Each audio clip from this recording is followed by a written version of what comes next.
What is the most fricked up thing that ever happened at your office?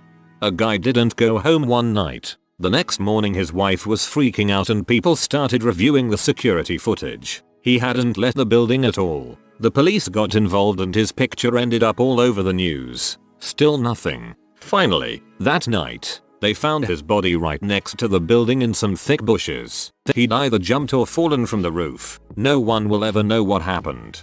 That's when Unicorn knew he'd gotten away with it. Victim of a gang shooting ran through our warehouse, blood pouring out of the 3 or 4 bullet holes in his abdomen. Another time, a guy got beaten to death by a 2x4 in our parking lot. We had a woman who drove into our parking lot every morning, before anyone got to work, walked her dog around and stole a plant. We have security cameras but decided getting her arrested was an overreaction. So we just made a sign saying we know license plate number XXX is stealing plants, and this area is under video surveillance. She freaked out and stole the sign and we all sat around and watched the video of her stealing something on video to avoid getting caught stealing something on video. A superb example of logic thinking. 2 guys in my office didn't like each other and ended up in an argument one day. It escalated to the point where one challenged the other to take it outside and the 2 of them fought each other in the front of the building, facing a busy street. So there were 2 out of shape, middle-aged dudes attempting to punch and kick the crap out of each other, but failing miserably. I wasn't there to witness it, but I was told it was hilarious. They were both fired shortly after that. Accountant and secretary, both female, caught freaking after hours with the warehouse boy, white trash loser redneck and the bragged about joining the KKK type. Accountant was the wife of one of the owners. Nice. We've got a huge 3-hole punch designed to pierce a stack of magazines. The punches have to be cleaned out every few stacks. A coworker got his hand caught inside of it. He went up to my desk and said, "Hey, could you come with me to the bathroom real quick?" "No, I just need you to tie a bandage." "Oh, yeah sure." We went into the bathroom, and I got the bandage ready. He looked at all the blood gushing into the sink and said, "Hold on a sec. I'm going to pee into the cut to make it better." And I jumped in with an explanation of why that makes no sense at all. But he excused himself to a stall anyway. He came back. I tied the bandage and left. He's got a perfect circle on his hand now. I interviewed a woman for a job and she did amazingly in her first interview. Funny, friendly, and knowledgeable. We called her back for a second interview with another manager and she did okay, but nowhere near as good as she had on her first interview with me. He said that she was spacey during his talk with her. 15 minutes or so after she left, the other manager and I were walking out to go to lunch and discussing her. Just as I was saying I didn't see her being spacey at all, she was. I had to stop because there she was, sitting in front of our offices, smoking out in her car. The dang thing looked like she had a fog machine going in there. We made eye contact. She got this panic look on her face, rolled down the window and yelled over to us, "Don't worry, it's okay. I have a medical marijuana card." For those that asked, yes, we did actually hire her. Beforehand I had a chat with her about smoking appropriately, telling her if she needed a special medical dispensation I could put her in touch with our corporate HR team to work out the logistics, but also told her that until that was settled to not smoke at work. She came on, and she's done awesomely. One of the bestest support people we have. Ha ha ha ha. And I always thought I was really bad at interviewing. Was sitting in my cube one day and heard one woman suddenly start screaming while looking out the window. Everyone gets up, walks over to her and watches in unison as her car gets repoed. The guy was quick. She didn't even have time to run outside. Her walk of shame back to her cube was so awkward. Not to mention the walk home. A few weeks back, somebody thought they saw a guns on some guy that had hopped over a fence. The SWAT team is called in, the campus goes on lockdown. I learned which if my co-workers I could trust in the event of a real emergency, etc. We were evacuated building by building so that they could search for this dude. The newest theory is that it was actually some guy who dropped his phone while hopping from one parking lot to another, and somebody just went a little imaginative in their paranoia. My school got locked down because a bus driver said he saw a student with a gun. It was an umbrella. The iPhone had just come out, Everyone was flashing their electric shaver app. This one guy thought it would be funny to run around the office doing the jackass shaver prank with his iPhone. One of his victims thought it was a real shaver. When the iPhone hit the back of his head, he turned around and punched the other guy in the stomach Bruce Lee style. Both of them got fired on the spot. One of the big execs hired the fix-it guy to work off the clock at his home for beer. The guy didn't do the job to the boss's satisfaction, so he fired him from his actual job. He had security throw him out. I imagined it was like watching Mussolini or the Donald at work. Pretty sure that isn't legal, on multiple levels. Our very gay Santa Claus looking HR manager was in the showroom demonstrating for everyone how to properly deep-throat a dong using a banana. He also went into great detail about how to slap the balls at the point of orgasm. There were customers present.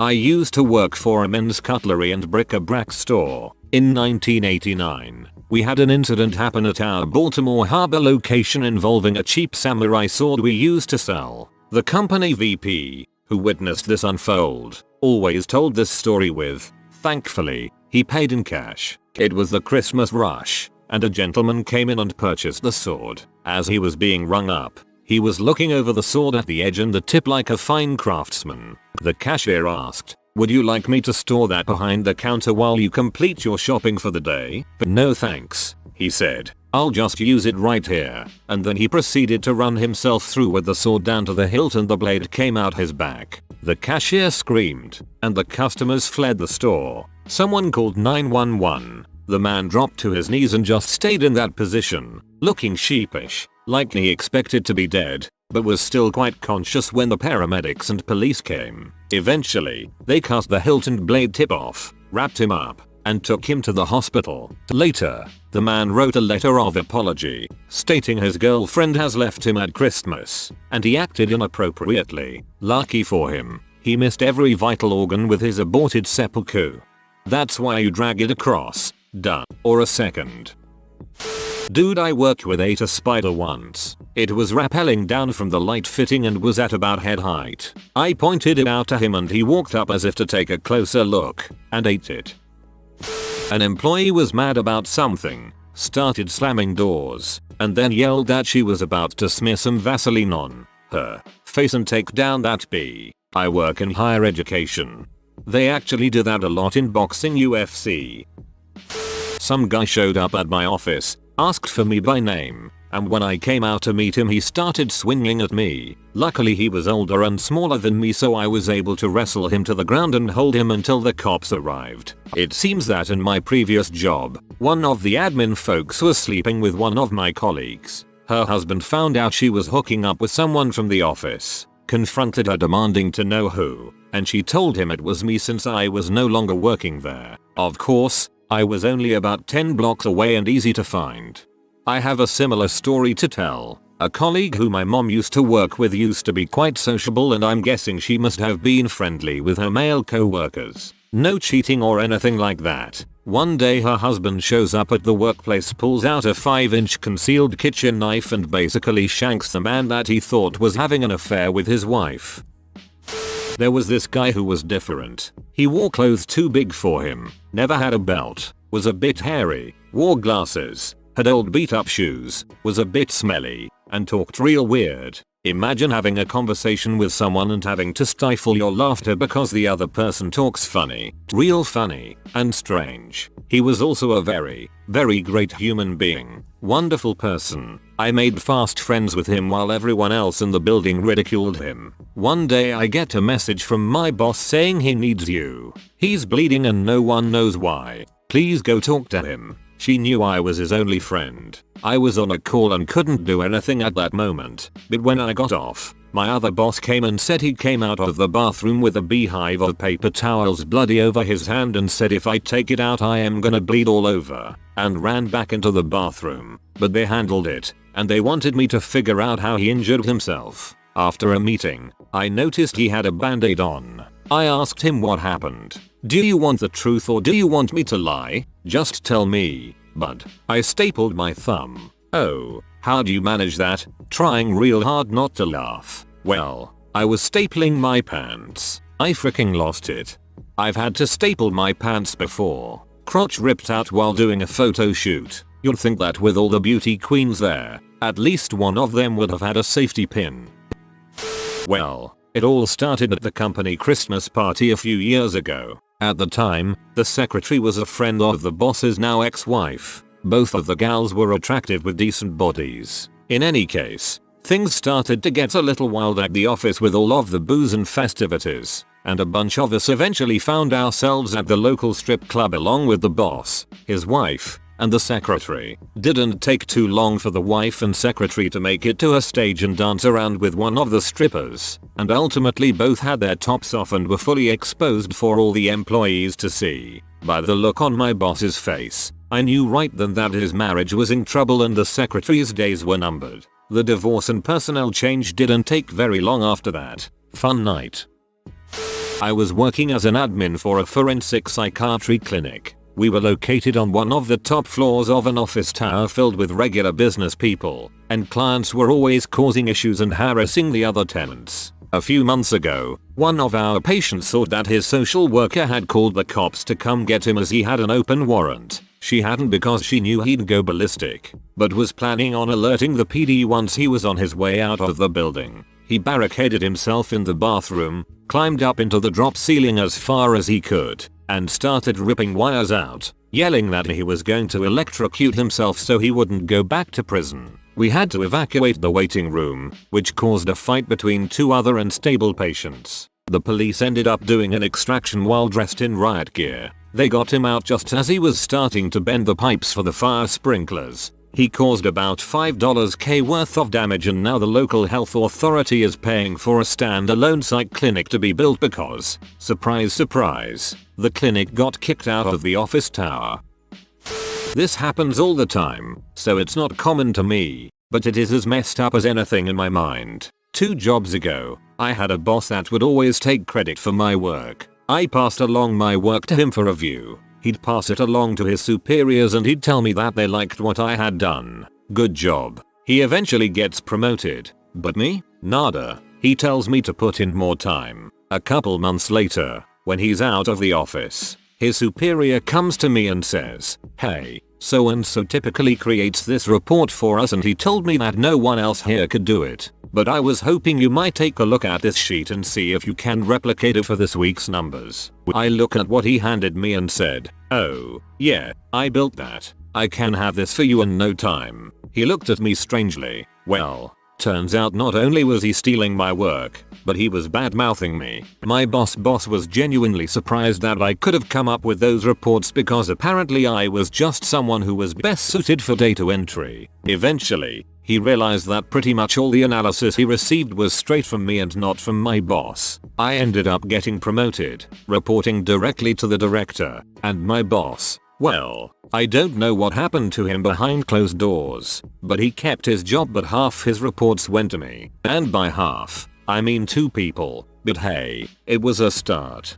I'm not an office worker, but I read somewhere else that it's a good idea to find a way to sign your reports documents in a way that's not obvious unless pointed out. It's a good way to keep other co-workers and bosses from stealing your work. They would have to basically rewrite it to destroy the signature. My buddy discovered that the guy who cleaned up overnight at his barbecue joint was fricking the briskets. That's some fricked up special sauce. Cops showed up and arrested a secretary for her involvement in a bank robbery. They were planning on killing the person that was cooperating with police. One time a guy with obvious mental issues took a roll of TP from the bathroom and wrapped himself up like a mummy and started moaning and doing a mummy walk around the office. Good times. I work in the welfare office. One time a guy with obvious mental issues took a roll of TP from the bathroom and wrapped himself up like a mummy and started moaning and doing a mummy walk around the office. Good times. You just gave me an idea of what I can do when I don't have reading material while taking a dump. Infant abduction at the hospital I volunteer at. I was a manager in a pea store that had apartments above us in our complex. I heard an argument upstairs and a gunshot came through the ceiling. I never found out where the bullet wound up. The police recovered it. I called the police and 911 told me the police were already called and they arrived before I even put down the phone. An officer in full SWAT gear came in and told me there was an armed hostage situation upstairs and said we had to evacuate. Crap, you don't have to tell me twice. I was gone. But here's the fricked up part. I had 3 customers in that store who all stood their ground and refused to leave until they got their pornography. Did you just see the bullet that came through the ceiling? Frick you. Frick the bullet. Frick the cops' orders. We aren't going anywhere without our pee. One of them had not even made up his mind yet. He said, I'm going to need another 10 or 15 minutes and then I'll be ready to leave. I just turned to the cop and told, feel free to arrest these guys. I'm leaving and locking the store down. The manager said he got calls from those customers complaining I wouldn't let them rent their pee before leaving the store. Not that he took their complaints seriously. Not with bullet holes in his ceiling. Anyhow, it turns out there was an apartment upstairs being used as a whorehouse. A madam, who was working independently, was being shaken down by some gangsters who just decided she was going to work for them and hand over her profits. That was messed up. And I never knew it was there because if I ever heard anyone screwing I would just assume someone left one of the TVs on. I'll tell you what bothered me for months afterwards was I kept checking the shelves that were underneath that bullet hole wondering what the heck did that bullet hit? I know I heard bits of something bouncing around the store. All I ever found were pieces of plaster from the ceiling. Put a whorehouse above a pea shop. Genius. 1. Employee was directed to use an indoor-only man lift outside to clean windows. Went over uneven surface and was slammed into the ground hard enough I saw his eyes pop out of his head while the paramedics worked on him. 2. Employee went on vacation in her homeland of Nigeria, and she never came back. About a week after she was supposed to return, we received a letter of resignation that was clearly not written by her, i.e., used broken, stilted English although she was fluent, had little off cues, such as referring to a position that she did not actually hold as her job, etc. Police were involved, her bank accounts were cleared out and there was no trace of her. Speculation is that she was kidnapped and forced into slavery flesh trade, because that's a thing there. Not anything local authorities could do, she just disappeared. Some guy flashed his dong and made obscene advances toward some 19-year-old receptionist at my last job. Before that happened, he used to take me and the other interns, we were 17 at the time, out to lunch every now and then. I work in an office with a lot of cubicles, very open. One day we hear horrible screaming coming from the other side of the building. The screaming and crying went on for a minute or so when someone comes around the corner and tells us one of the lady's mothers had died. Her brother called her on the phone to let her know. People had to carry this woman screaming and crying into the break room so her husband could come get her. Hearing her pain really messed everyone up that day. Yeah, that's pretty fricked. There's something about seeing someone break down from grief that really stays with you. When I was a receptionist, I once got written up for buzzing our VP to let her know about an urgent call she was expecting. I made her lose her train of thought. While working at Dell, guy was chased down by security for wearing an Obama mask on the day Obama won. He was fired immediately. I don't understand why he was chased down and fired. Please explain OP. So here is the deal. I work for a church with a food pantry, job assistance, and many other things to get people back on their feet, or at least taken care of. We help a lot of folks, in the tens of thousands, most of which are cool, but some of our homeless folks are colorful. So, one day, the secretary runs into my office and says, "You need to come see this." We walk out and there is a guy in nothing but a pair of Superman underwear. I had never met this guy before, so I think I freaked him out as I started walking towards him. He sprints without looking across an intersection of a 6-lane road and a 4-lane road in the middle of the day. He frogged dozens of cars, ran into a Walgreens, and immediately got thrown out and ran the other direction. That was weird, I thought. About half an hour later, I go out for coffee and a volunteer comes up to me with a pair of gym shorts. These are for Superman. We didn't know his name at this point. The guy was hanging out in front of the church in nothing but his Superman tighty whities.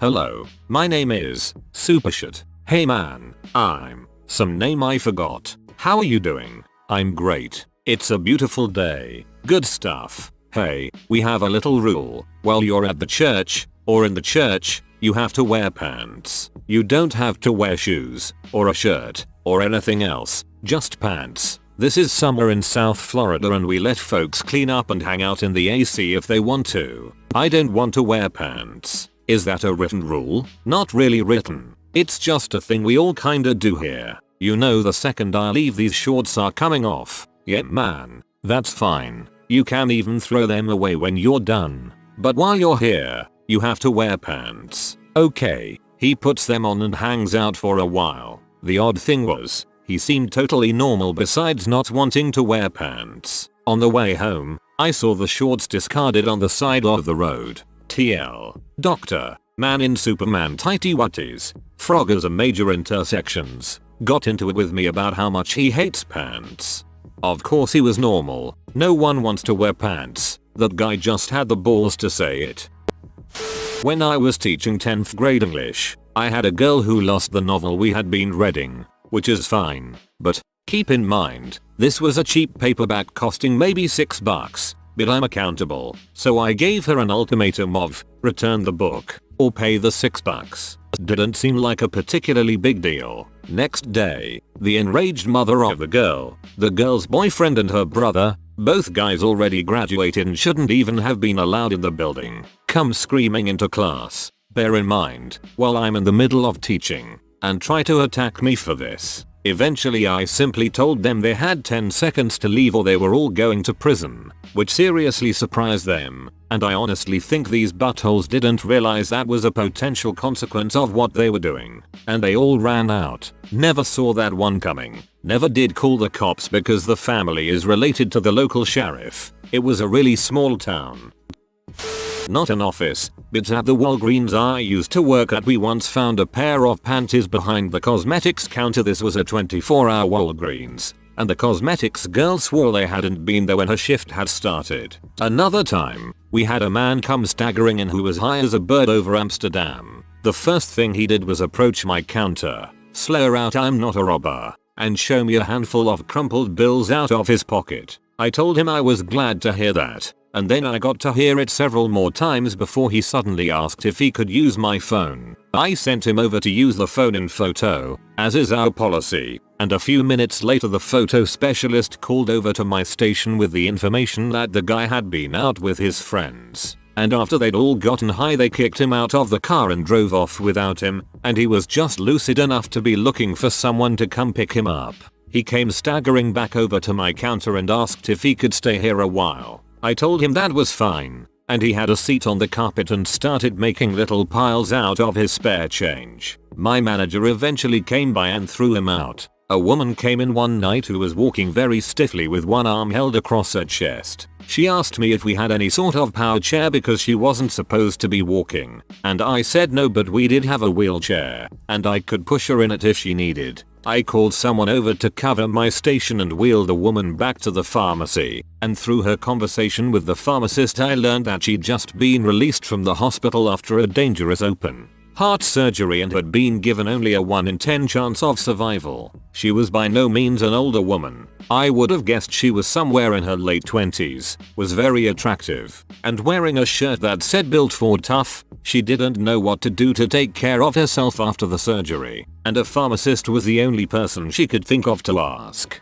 When she and the pharmacist were done talking, I spent almost an hour wheeling her around the store as she did her shopping, then checked her out myself. I got the feeling she didn't want to leave, and after I'd put the wheelchair away and gone outside to empty the front trash bins, I found her crying in her car. The pharmacist later explained to us that she'd probably been too afraid of dying to want to be alone. Oh, and on my second night working there someone completely blew up the bathroom with what looked to be projectile diarrhea.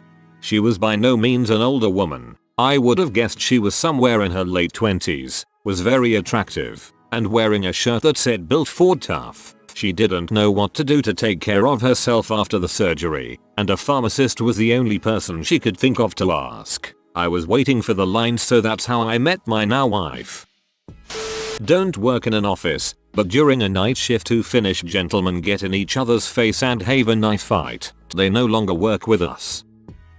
Nobody shot killed at my office, but there's one time a lady, who was ditzy, for lack of a more polite term, rang back into the office one day at closing time crying and wanting to call the cops because her car was stolen. A report was filed. Everyone got their panties in wad about the lax security at work. Yada yada. Summer faded into autumn, then to winter. One day, someone walks through the parking lot and sees something shiny down the hill. In the woods. Yeep. It's Ditsy's car. It turns out Ditsy drove a manual and was in the bad habit of not setting her parking brake when she thought she was on level ground. The parking lot is ever so slightly inclined to the woods for water runoff purposes and quickly drops down the further back you go.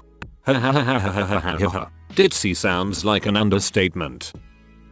An employee was storing promo materials in the attic, stepped off the side of the finished floor, fell through the ceiling into the bathroom and landed on the toilet, where someone else was sitting. That was pretty fricked up. If that was an 80s movie, the person he landed on would have been some hot chick taking a pee. I literally just started a job working front desk at a psychiatrist's office maybe 2 weeks ago now. As you can expect, there are a lot of interesting people that come through there, but it's the phone that is the worst. I've had to deal with people who call up 10 times a night with a new message for the doctor each time and who get obsessive about it. I've had to deal with manipulative parents trying to get info about their adult child's disorder and then threatening me when I explain that it is illegal to share that info and for me to even read the file really. I've had to deal with exes of patients literally stalking them and trying to get me to tell them when their next appointment is. I have been a suicide hotline for 3 people now and probably many more in the future. When I intake new patients over the phone, I have to ask them for a brief description of the problems they are experiencing. And the things people have told me in those moments are incredible. One that sticks out was a woman who had PTSD from a rape and had just gotten out of the hospital after a suicide attempt. She told me all that over the phone like she was telling me how to spell her last name. Most recently, I had to call an ambulance for an elderly lady while she was sitting in the waiting room for her appointment. She became disoriented and could no longer stand up. She was at the psychiatrist's office to get help for her depression as a result of her chronic illnesses. Was the first time I've ever called 911 in my life. Afterwards, I just went outside and smoked about 3 cigarettes in a row. Then went back to work and act like nothing happened. Despite how stressful this job can get sometimes, I really love it. I have had mental health issues myself, and it's really cool being able to help people like me get the treatment they need even if I can't afford my own right now due to lack of insurance. I'd think your employer would be able to give you some sort of assistance, since they presumably have all the resources required, and could get you a deal. The mental health of their workers seems like something that would be really important to a psychiatrist office company. I used to work at Planned Parenthood, so, you know, bomb threats and fake anthrax letters. I was the director of education and outreach. The country was on high alert about anthrax at the time, so we were being extra careful. We had a couple threatening letters that turned out to be hoaxes, but we were all a little more jumpy than usual, so we may have overreacted a bit. Anyway, one day I was sitting in my office and an employee walks in with an industry trade magazine. Yes, they have them even for family planning. And she had white powder on her hand and a frightened look on her face. I asked her what was wrong and she said she had opened this up. It came in a large envelope, and there was white powder sprinkled throughout the pages. I immediately took it from her and told her to follow me into the kitchen so she could wash her hands. Then it dawned on me that the protocol was to immediately seal yourself and the potential anthrax threat into whatever room you happened to be in at the time. We closed the door to the kitchen and called our security guy. They brought the duct tape and sealed us in. Several hours later, it was determined by the fire department and police that it was just a powder used to set ink that hadn't been properly shaken off the pages. I don't know how they knew this given there wasn't any time to test it, but whatever. We lived. The bomb threats were a pretty regular thing, so I became desensitized to them. But I know for a fact they were very frightening for our patients. We would have to clear out the building and sometimes these people were in paper robes. Men, too. We did vasectomies. Standing in the parking lot, I felt really bad for them and we would try to surround them to keep them away from prying eyes on the street. My favorite thing was when I would wear red to work and the protesters on the street would scream stuff like, "You're wearing the blood of the unborn, good times."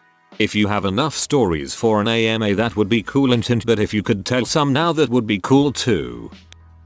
I work in a lab in a college chemistry department. One of my coworkers got himself addicted to He was eventually fired. I sat down and figured out to make it so I could take stock in the lab and see if he'd been stealing stuff. This was before Breaking Bad. I sat down and figured out to make it. I have a great business idea if you're available. At an old job there was a middle-aged Chinese engineer who sat 2 offices down from me. At work he was a really nice, mild-mannered guy, very smart and willing to help us junior guys out with questions. However, at some point some sort of external drama entered his life. We were never certain of the specifics, but we assumed marital discord. How did we discover this drama? He pretty much inadvertently announced it to our entire floor via the extremely loud, high-pitched, rapid-fire Shanghainese phone conversations he would occasionally have that pierce the otherwise blissful quiet of our office place. Seriously, the dude sounded like a coked-out turkey with a megaphone. Seriously, the dude sounded like a coked-out turkey with a megaphone. Thank you for this. I laughed myself silly. If you are new to the channel, you can subscribe. I publish new videos every day. Until then, check another video.